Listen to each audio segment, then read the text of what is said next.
Unlike other crossroad communities in Saratoga County, Blue Corners did not develop around a natural watercourse or an emerging industry.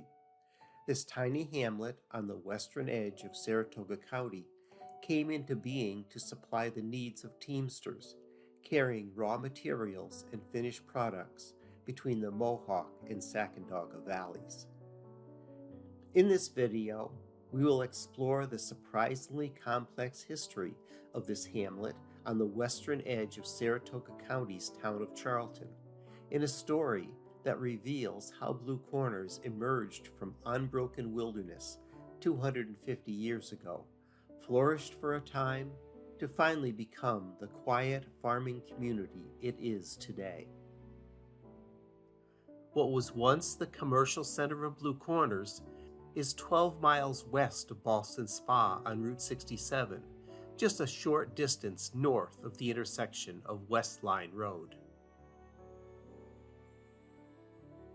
Blue Corners covers only around 1,100 acres and is bordered on the east by West Charlton, on the north by the town of Galway, on the west by Montgomery County, and the south by Schenectady County. From Beer's 1876 map of Charlton, we can see that Blue Corners includes all of Section 5 of Allotment 13 of the Catarrhorsatus patent. Farming was the main occupation in Blue Corners, and as there are no streams large enough to provide power, the only mills were two early horse-powered cider mills, one on West Line Road that you will hear about later in this presentation, and another on the west side of Jolly Road that was operated by the Barney family in the 1850s.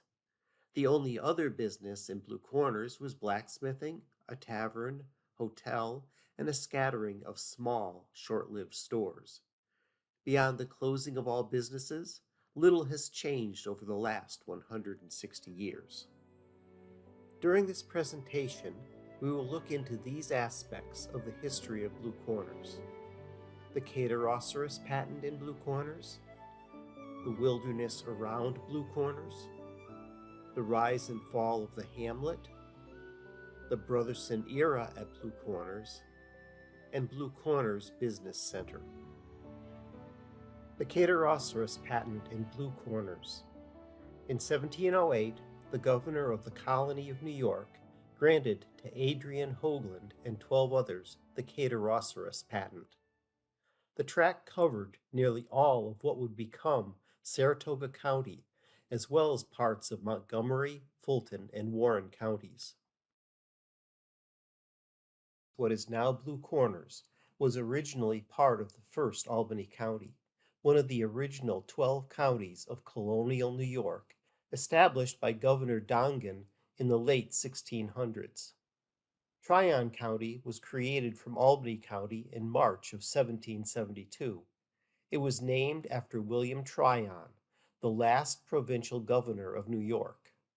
In 1784, the state legislature voted to change the name Tryon to Montgomery County in honor of Continental General Richard Montgomery.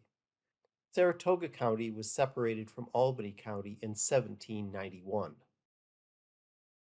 When Europeans began settling along the Mohawk River in the 1660s, the Mohawk Nation of the Iroquois Confederacy had already been in the region for at least 500 years. It was through land purchases from these native people that Dutch settlers began to possess land around what is today Schenectady and the lands to the west along the Mohawk River.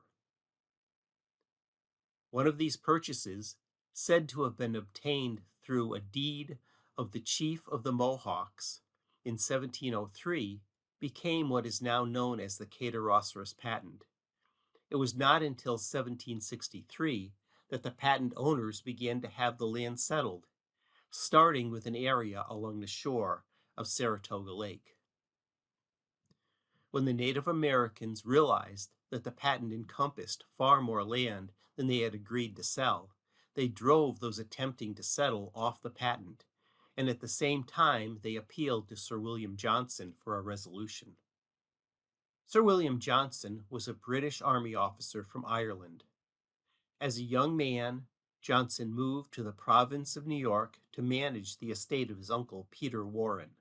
In 1756, he was appointed British Superintendent of Indian Affairs for all of the northern colonies. The Catarrhorsa's patent grantees hired Benjamin Kissam, a member of the First and Second Provincial Congress, and a distinguished lawyer from New York City, to negotiate the purchase of the tract with Native American leaders through their agent, Sir William Johnson. 2 letters concerning these negotiations are held in the New York State Archives. The first, from 1765, reports that Johnson has started negotiations with these Native American tribes, saying, "I have given the Indians notice of the receipt of your letter." The second letter, from 1767, tells of the continuing negotiations with these tribes.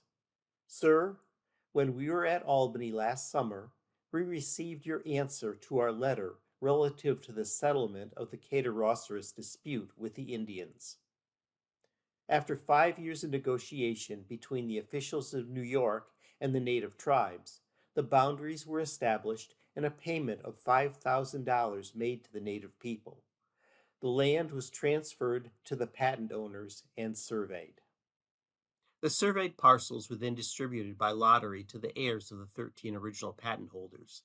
The lands of one of these patent holders, Adrian Hoagland, included the area around Blue Corners. In 1722, the daughter of Hoagland married Peter Rutgers. Their daughter, Catherine Rutgers, married Benjamin Kissam in 1755, and when Mrs. Kissam died in 1772, the property passed to her husband Benjamin. In 1788, Elizabeth Mott, Benjamin Kissam's sister, and her husband Jacob, a farmer from Queens County, New York, came into possession of land in Blue Corners from the Kissam estate. This 150-acre plot, part of Section 5 in Allotment 13 of the Catarrhorsa's patent, is located just above the intersection of what is now West Line Road and Old Route 67. On the deed from 1788, Elizabeth Mott is listed as the buyer, paying only 5 shillings, equivalent to about $45 today. Soon after this property transfer, Jacob and Elizabeth moved to Blue Corners and established a farm. While there are no records of other settlers in Blue Corners at that time, it is likely it was already a growing community centered around the transportation of goods on the road going through the hamlet. In order to better understand what the early settlers of West Charlton encountered when they first arrived in the region, we will next consider the wilderness around Blue Corners.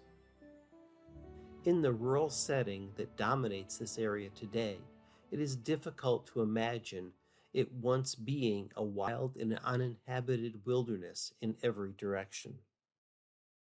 Earlier, we noted that the native people had actively resisted settlement on the Catarrhorsa's patent.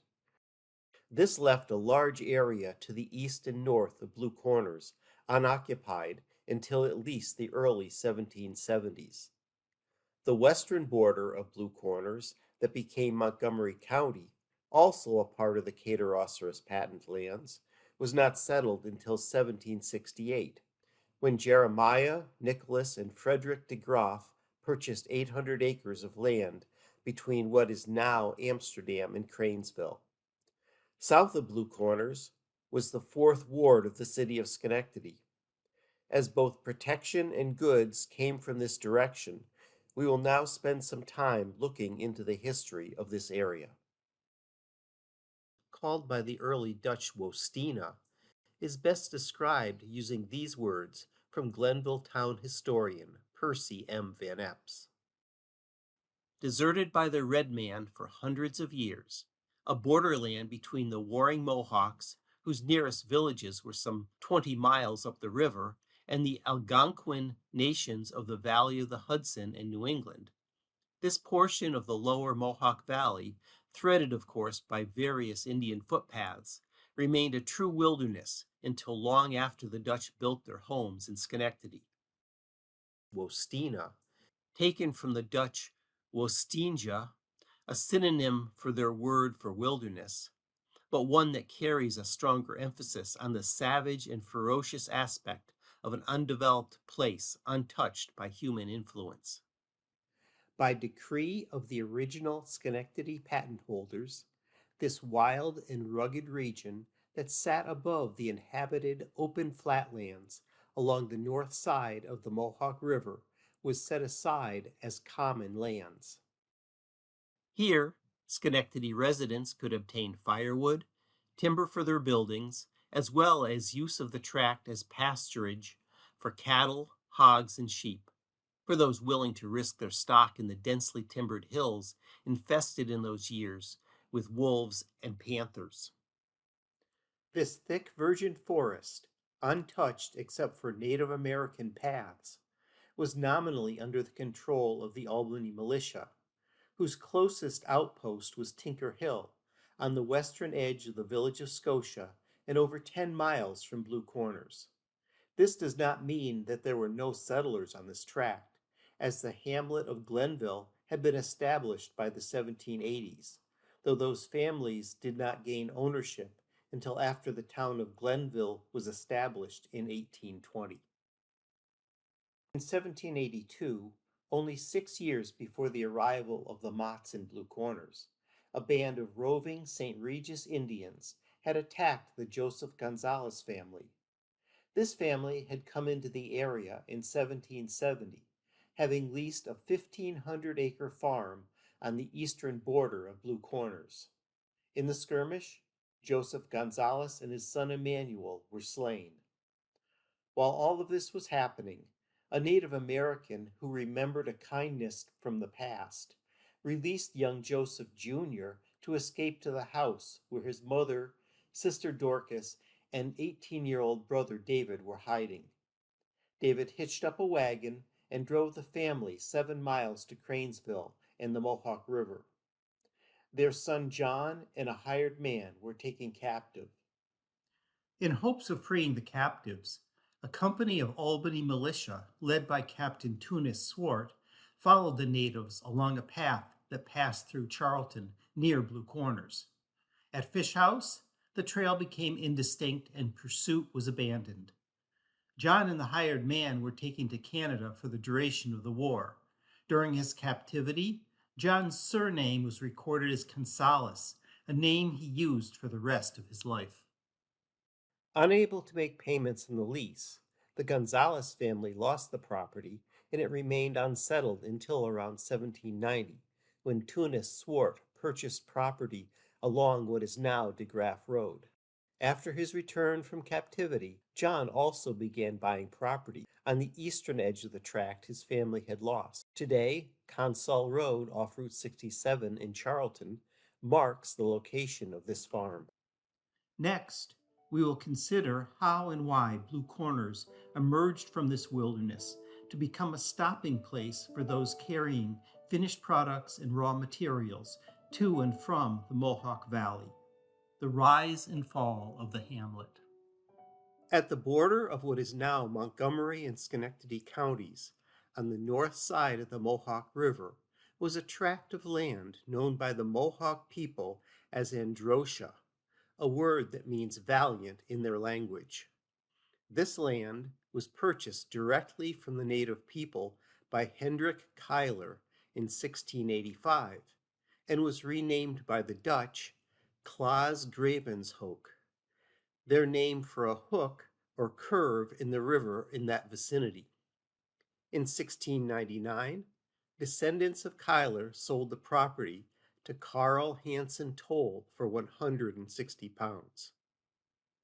It was here in 1716 that Schenectady resident Philip Grote purchased from Toll this mile-wide tract of land along the north side of the Mohawk that extended away from the river, according to the deed, as far as he might desire. Historical records often spell their name Groat, G-R-O-A-T, G-R-O-E-T, or G-R-O-O-T. Tragically, Philip died while traveling with his family to this new home when their wagon broke through the ice on the Mohawk River. His widow and 3 sons, Simon, Jacob, and 4-year-old Louis, and their domestic servants survived and completed the crossing. In the process, they became the first settlers in what would someday become the hamlet of Cranesville. By 1730, the Grout brothers had erected a grist mill, the first on the north side of the river. This mill was said to have served communities up to 50 miles to the west. This was the only grist mill west of Schenectady until William Johnson erected one in Fort Johnson in 1744. In the summer of 1755, Louis Grout was captured by a group of Native Americans while working on his farm. He was taken to Canada, forced to run the gauntlet, and then sold as a servant. At the end of the war, he was claimed as a British prisoner and kept for 6 months in Montreal. By the time he was liberated and returned home, he had been gone for 4 years and 4 months. The road going north out of Cranesville passed through Blue Corners on its way to Fish House on the Sacandaga River. While officially this area was called Northampton after the land patent that encompassed the area, the settlement was known as Fish House for a fishing camp built there by Sir William Johnson in 1762. The northern part of this road had been established before the Revolutionary War by Johnson to encourage settlement into the area. These 1880 photographs from Max Reed's 1901 book, The Mohawk Valley, are of roads in the vicinity of Blue Corners. There was a 500-foot rise in elevation over the 6 miles between the Grout Mill on the Mohawk River and Blue Corners, a strain on teams going north and making the location of the corners a perfect place for teamsters to stop on their journey. The final 600 feet of ascent between Blue Corners and Fish House was spread over 13 miles, offering much easier travel for teams going north and south. At Fish House, crossing the Sacandaga was accomplished by fording, or ferry until 1880 when a covered bridge was built. The majority of what was transported on this road were goods going south out of the Sacandaga Valley to market in Schenectady and other places in the Mohawk and Hudson region. These products included grain, lumber, wood ashes, sheep pelts, hides, wool, potash salts, feathers, tallow, and medicinal herbs. The wagons returning north to Fish House and beyond were loaded with goods only available in the Mohawk and Hudson River valleys. Along this route, taverns, blacksmiths, and stores sprang up to serve both the farmers and teamsters who traveled back and forth. Blue Corners, the first settlement in Saratoga County on this road leading out of Cranesville, had its beginnings as a stopping place for these travelers. To transport goods from the Sacandaga Valley to Schenectady would take at least 3 days round trip. This would make the location of Blue Corners a reasonable stopping point between the 2 destinations. It is also possible that local products were transported on the road, as by 1788 a sawmill was built in Hageman, just over the Montgomery County line. At its peak, it is said that Blue Corners boasted 2 hotels, 2 stores, and 2 blacksmith shops. Blue Corners was likely at the height of its prosperity around 1800, as at that time a military road was established between Schenectady and Watertown, as shown on this map of 1808. This improved road offered a more direct route to the Mohawk River, and later the Erie Canal, for the goods going to and coming from the Sacandaga Valley. The use of this road by freighters took much of the traffic that had previously passed through Blue Corners, marking the end of this time of prosperity in the hamlet. The part of this military road going through southern Saratoga County is what is now Sacandaga Road. The Kissam family member who had the most lasting impact on Blue Corners was Philip Brotherson. This is his story. The Brotherson Era at Blue Corners. When Benjamin Kissam died in 1782, the Kissams' Caeteroceros patent lands went to his oldest son, Peter Rutgers Kissam Sr. When Peter died in 1799, his oldest child, 18-year-old daughter Catherine, became heir to the Kissam lands, and with her husband, 20-year-old Philip Brotherson, made Blue Corners their home. When Philip arrived in Blue Corners, he would have found himself thrust into a world completely opposite from his upbringing of servants and wealth. The Brotherson line can be traced back to Thomas of Brotherson, the first Earl of Norfolk, the fifth son of King Henry I of England, who reigned from 1272 to 1307. Philip Brotherson was born on August 24, 1779, at Peters Hall, a coffee plantation worked by over 200 slaves in Demerara, British Guiana. Philip was the only son of John Brotherson and his wife, Sarah Peters.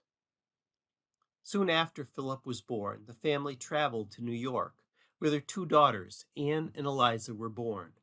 The family then returned to the Caribbean region. This country, once a British colony, is located next to Venezuela on the east coast of South America.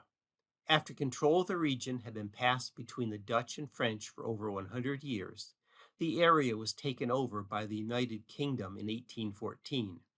As a historic note, Guyana gained independence in 1966. The area had been broken into numerous coffee and sugar plantations where slaves were used for labor. The Brotherson plantation, Peters Hall, is indicated by number 29 on this map. In 1792, John Brotherson and his family left the plantation, fleeing an outbreak of yellow fever that was decimating the region. They had made it as far as Barbados when Philip's mother showed signs of having contracted the disease. In hopes of saving her life, the family sailed north to St. Kitts, seeking medical care at the plantation of Philip's grandfather, the governor of the island. Sadly, Sarah soon died and was laid to rest on the island. The family continued their journey, reaching New York City a short time later.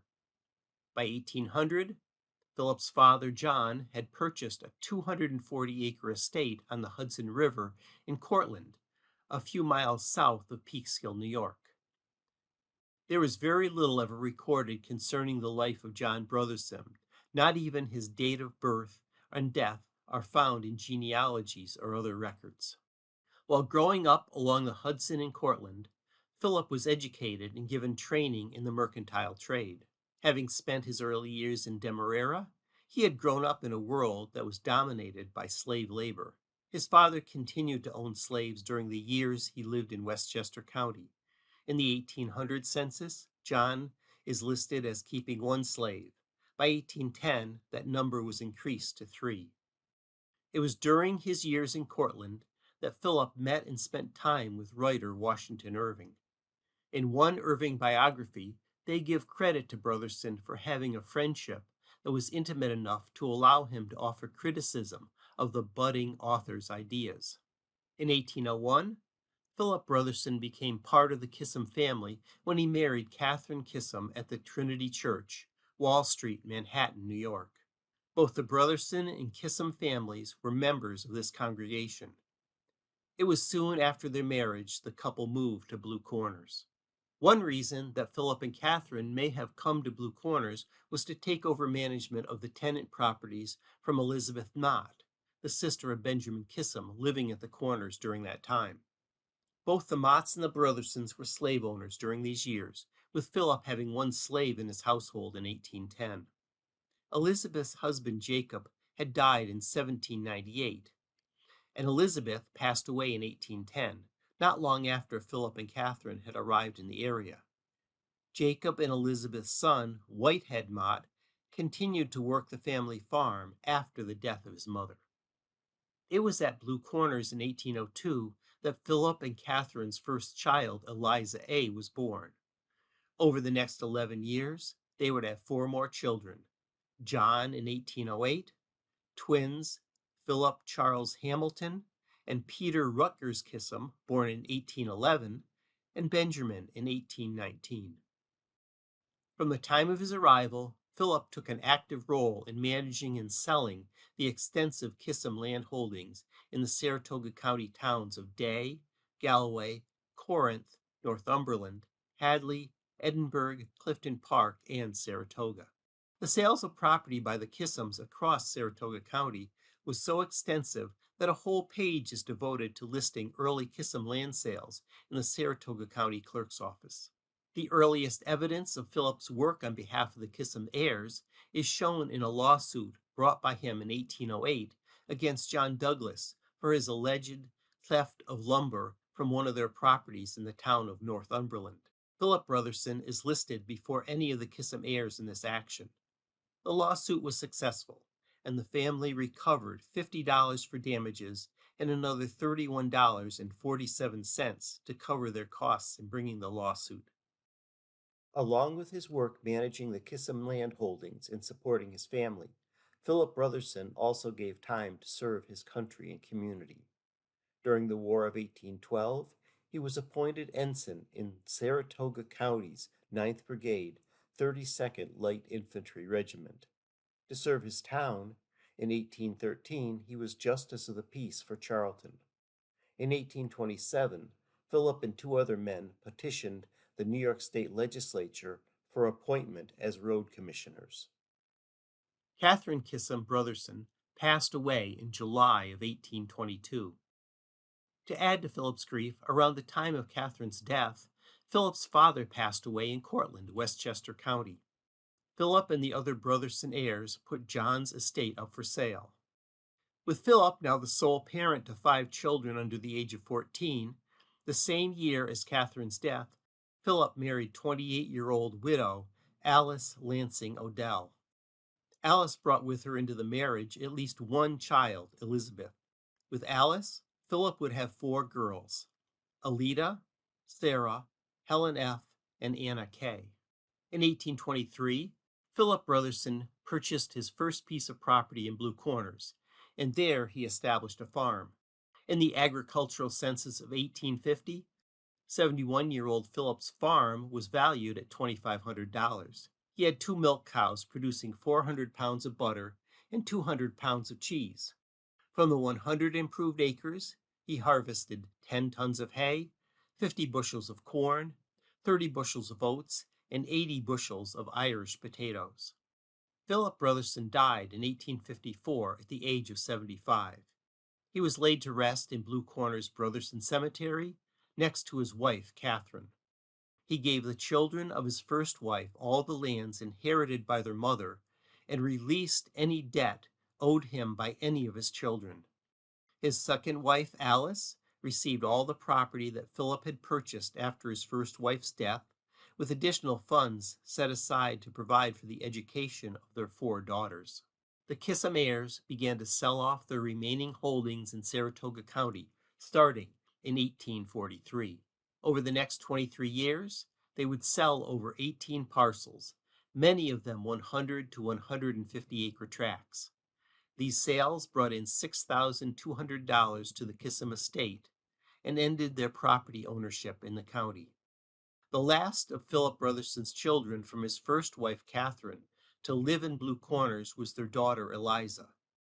By the 1860s, she had sold the last of the property owned by the Brotherson family and moved away from the hamlet. Blue Corners Business Center. A visit today to the intersection that was once the center of Blue Corners will reveal little of what this hamlet was like in its heyday. Tradition says that Blue Corners was named after the earliest hotel proprietor, Ballou. There was also a story that tells of a sign that swung out in front of the hotel painted blue, another possible hint to the origin of the hamlet's name. One other possibility given by local historians is that the blue-colored limestone used for grave markers in the nearby cemetery was prominent enough in that locale that it gave rise to the name. Today, we call it blue. In the past, some historians have suggested these alternatives. In the book Stories and Pictures of Charlton, the author gives these choices for the spelling of Hamlet's name. Which would you choose? In a 1917 newspaper article concerning Blue Corners, Mrs. W. D. Lockwood, the granddaughter of early Blue Corners resident David Putman, states that her grandfather had often told me it was named after a family by the name of Bellew, Beleu, pronounced blue, but not named after the blue signboard. The first evidence of Blue Corners that is still standing is what was once known as Vosburg's Tavern. It is unknown if this was the first building at this location or there had once been an earlier structure. Some local historians have referred to it as Myers Tavern, which was thought to have been built around 1808. No family by the name of Myers occurs in early Charlton census records or in the two cemeteries at the corners. It is possible that they were one of the early tenants residing on the Kissam lands. The name Vosburg was likely the Isaac Vosburg who is listed as living in the vicinity of Blue Corners in 1800. This is another photo of the old Vosburg Tavern from a 1950s newspaper article. These are some more recent photos of the old tavern property. Across Westline Road from Vosburg's Tavern once stood a store. This store was said to have been run by a man named Boja. Some local historians believe that the barn set back from the road was where the store was located. The present house on the property was built well after the heydays of Blue Corners. There has been speculation that at one time it was a store operated by Isaac Putman. The sign in the next slide may have once hung on the barn to the right. Isaac was raised in Tribes Hill and married Hannah Paddock in March of 1805.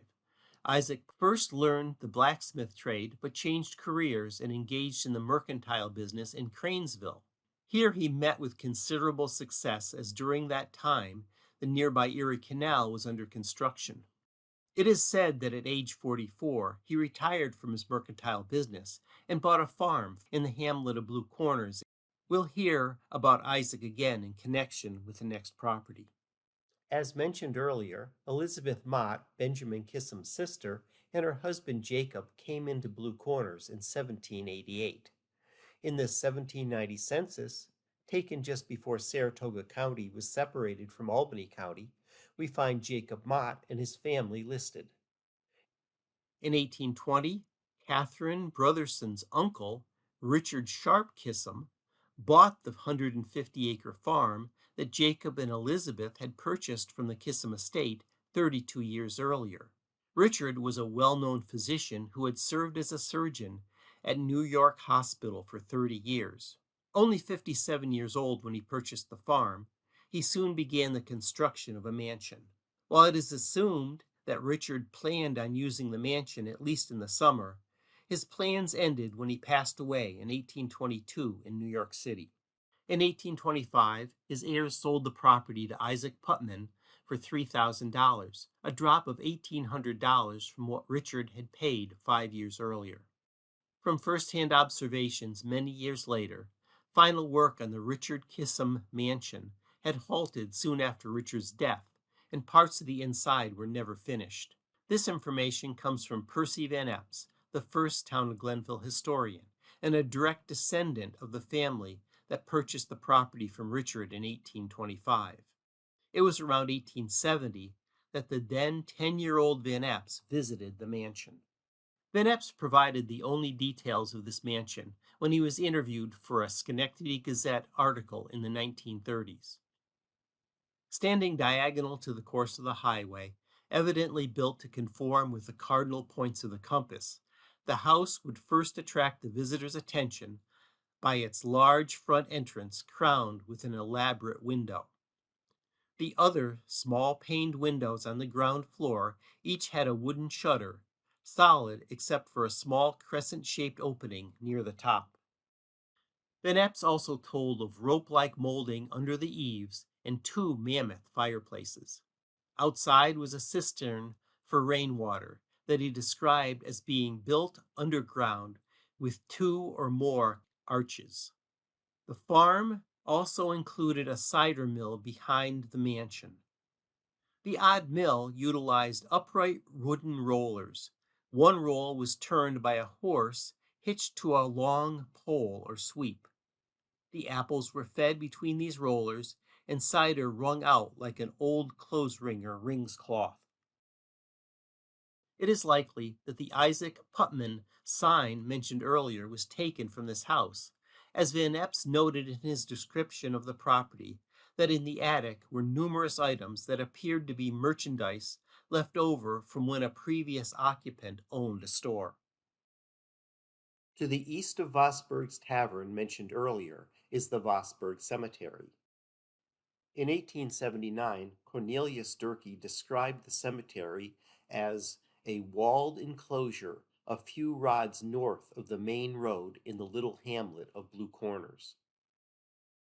In the 1990s, David Bixby began video recording the gravestones in local cemeteries. We are fortunate that he included the Vosburg Cemetery, as his work, seen here, includes the only known images of these stones. The first burial in the Vosburg Cemetery was 75-year-old Lambert Van Alstyne. The last was Thomas Vosburg in 1851. Others buried in this cemetery who are directly related to our story are Jacob and Elizabeth Mott and their daughter Deborah. Also buried in the Vosburg Cemetery is War of 1812 veteran Colonel Samuel Richards. Born in 1776 and having passed away in 1850, local lore tells of the ghost of this soldier occasionally being seen by a nearby farmer walking arm in arm with the ghost of Philip Brotherson, whom he served with in the 32nd Light Infantry Regiment. In 1998, the wall around the gravestone that was reported by Durkee was gone, and few stones remained, and of those that did, all but one or two were down. It is now an unmowed pasture, with no public access and no stones still standing. During its heyday, Blue Corners even had a school. It is said that this school was a mission of the Trinity Church in Manhattan, New York. The archivist for Trinity Church could only find records for a donation to help establish the mission, no ongoing support for the school. As mentioned earlier, tradition says that Blue Corners was named after the early hotel proprietor, Ballou. The Ballou Hotel became home of the Brotherson family when they moved into Blue Corners soon after 1800. It was said to have been a big rambling house that was still standing in the 1860s. No images of the Brotherson home have been located, or how or when the building was lost. Philip Brotherson's most lasting achievement in Blue Corners is St. Mary's Church in the adjacent Brotherson Cemetery. This church sat along the south side of Old Route 67, a short distance east of the Brotherson home, on the plot of land where the Brotherson Cemetery sits today. St. Mary's Church was 45 feet wide by 60 feet deep, with Gothic-style windows in front. This photograph, and another of the vestry you will see next, were taken just before the church was torn down in the early 1880s. I am grateful to Max Reed for including these in his book, The Mohawk Valley, as they are the only images of this structure that exists today. From recollections of some of the earliest residents of Blue Corners, the church was remembered as having an elaborate recessed main entrance with a door that was painted blue. It is said that this church was a missionary outreach of Trinity Church in Manhattan, New York. Both the Brotherson and Kissam families had strong ties to this church. St. Mary's Protestant Episcopal Church was incorporated in 1820. Philip Brotherson was one of 8 men selected as vestrymen. Also on this church lot was the Brotherson Cemetery.